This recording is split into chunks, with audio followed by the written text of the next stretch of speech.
Trial of two men charged with the killing ended yesterday, but many were not satisfied with the outcome. Era la noche del 5 de mayo de 1977 en Houston, Texas. La ciudad celebraba el 5 de mayo. Las calles estaban vivas, música, risas, luces de neón reflejándose en los charcos de lluvia reciente. En medio de esa alegría, un joven veterano de Vietnam, José Campos Torres, bebía tranquilo junto a unos amigos.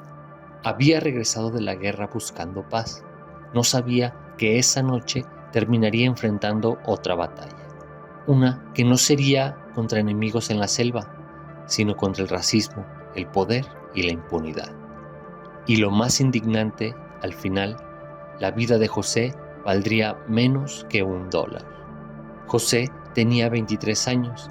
Había nacido en un pequeño hogar en el segundo barrio de Houston, rodeado de calles polvorientas, olor a tortillas recién hechas y radios sonando rancheras en cada esquina. Era un chico con sueños simples, pero corazón enorme.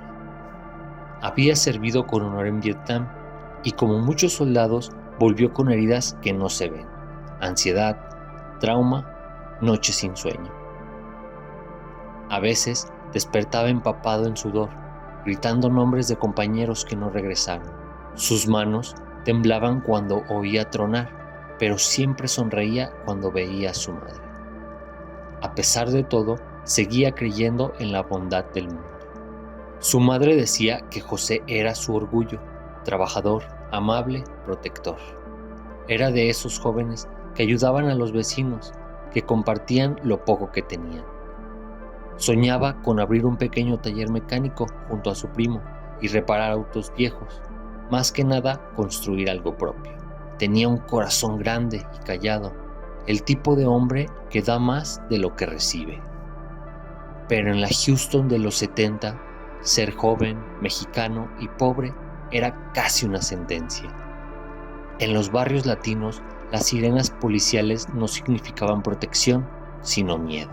Esa noche, José estaba en el bar Club 21, un pequeño local en el corazón del barrio latino. El humo de los cigarrillos se mezclaba con la música de la jukebox y las risas de los clientes que celebraban el 5 de mayo.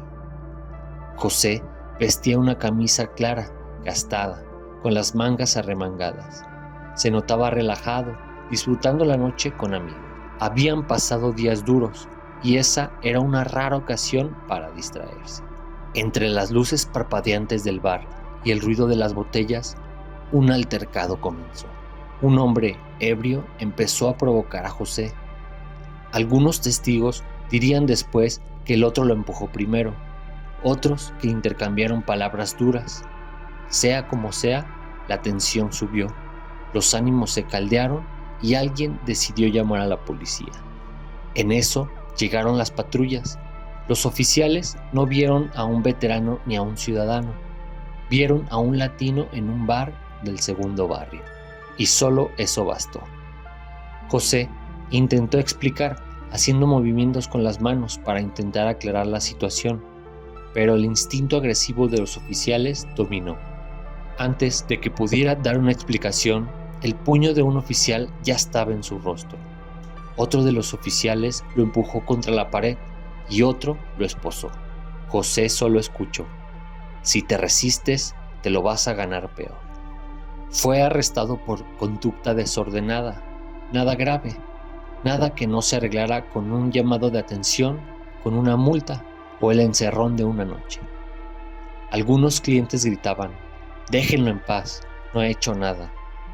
Pero los policías se lo llevaron y las voces quedaron atrás, ahogadas por la música que seguía sonando en el fondo. Los 6 policías que lo detuvieron no lo llevaron directo a la estación. Entre esos 6, 2 eran los que lideraban el acto atroz que terminaría en desgracia: Terry Denson y Stephen Orlando.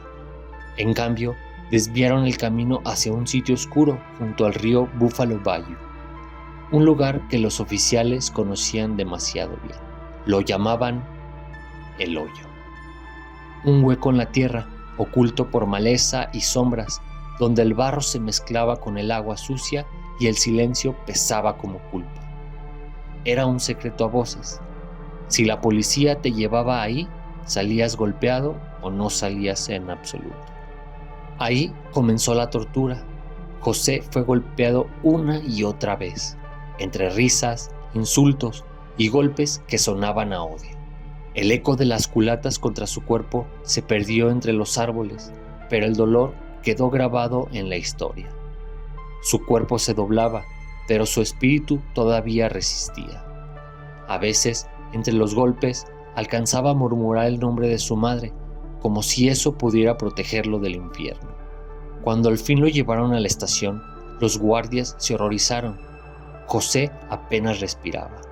«Este hombre necesita un hospital», dijeron, pero increíblemente los oficiales, con arrogancia y desprecio, lo llevaron de vuelta, de regreso al mismo infierno, de vuelta a El Hoyo. Allí, entre la oscuridad y el lodo, lo siguieron golpeando, hasta que un oficial empujó su cuerpo exhausto hacia el canal. «Vamos a darle otro baño», dijo uno de ellos. El cuerpo de José cayó. El golpe del agua fue el último sonido. El río se cerró sobre él, como si la tierra misma quisiera ocultar el crimen. Y el silencio que quedó fue más frío que el agua. José Campos Torres murió esa noche, traicionado por los uniformes que juraron protegerlo. 2 días después, un pescador encontró su cuerpo flotando cerca del 800 de Commerce Street. Aún llevaba las esposas, tenía el rostro hinchado, las costillas rotas, las manos destrozadas. Cada herida contaba una historia de crueldad. Cuando la noticia salió, Houston se estremeció. El barrio latino se llenó de llanto, rabia y miedo. Un veterano, un hijo, un amigo, asesinado por quienes juraron servir. Las madres abrazaban más fuerte a sus hijos esa noche. Los hombres callaban, mirando al suelo con los puños apretados y el corazón ardiendo de impotencia. Su madre, con la voz quebrada, dijo ante las cámaras: «Mi hijo fue a pelear por su país y su país lo mató». And here they are trying to get away with murder just because they're cops. If you would have been a Mexican American doing this to a cop, you would have been on death row. 2 former Houston police officers charged with the murder last spring of a Mexican-American prisoner they were holding today are free on probation. An all-white jury in Huntsville, Texas yesterday convicted Terry Denson and Stephen Orlando of negligent homicide, a misdemeanor, in the drowning of Joe Campos Torres, a 23-year-old laborer whose body was found floating in Buffalo Bayou in downtown Houston. Y aquí viene el veredicto, que entre el llanto, rabia e impotencia, a más de uno dejó petrificado. El castigo: 1 año de libertad condicional y una mísera multa de $1. Sí, $1. El precio de una vida, el precio de un hijo que nunca volvió a casa, un símbolo de lo poco que valía, para algunos, la vida de un latino en esa época. La noticia corrió como fuego por toda Houston. La herida de un pueblo se convirtió en llamas. El 5 de mayo de 1978, justo 1 año después del asesinato, miles se reunieron en Moody Park. Las familias llevaban carteles, velas, fotografías. Los gritos de «Justicia para José Campos Torres» se escuchaban como truenos. Lo que comenzó como una protesta se convirtió en furia. El enojo se volvió combustible. Hubo enfrentamientos, autos volcados, vidrios rotos, pero sobre todo una comunidad que se negó a callar. Los corazones marchaban al mismo ritmo, el de la dignidad que despierta. Los periódicos lo llamaron motín, el gobierno lo llamó disturbio, pero el barrio lo llamó coraje, valentía y dignidad. Moody Park fue más que una revuelta, fue el rugido de un pueblo cansado de ser invisible. Un rugido que aún hoy resuena en cada esquina de Houston. Fue el momento en que el miedo cambió de lado. El caso no murió ahí. El FBI intervino, presionado por las protestas. Los oficiales Denson y Orlando fueron juzgados otra vez en un tribunal federal por violar los derechos civiles de José. Fueron condenados, pero solo a 9 meses de prisión. 9 meses que no borran una vida, ni el vacío que dejó. La justicia volvió a fallar. Pero la historia ya había cambiado. José Campos Torres se convirtió en un símbolo de resistencia. Su muerte encendió un movimiento que exigía respeto, igualdad y humanidad. Las nuevas generaciones crecieron escuchando su nombre, entendiendo que el silencio también es una forma de violencia. Décadas después, su nombre aún se escucha en marchas, murales y canciones. Durante las protestas por George Floyd, su historia volvió a la luz, del hoyo a Minneapolis. La historia se repite.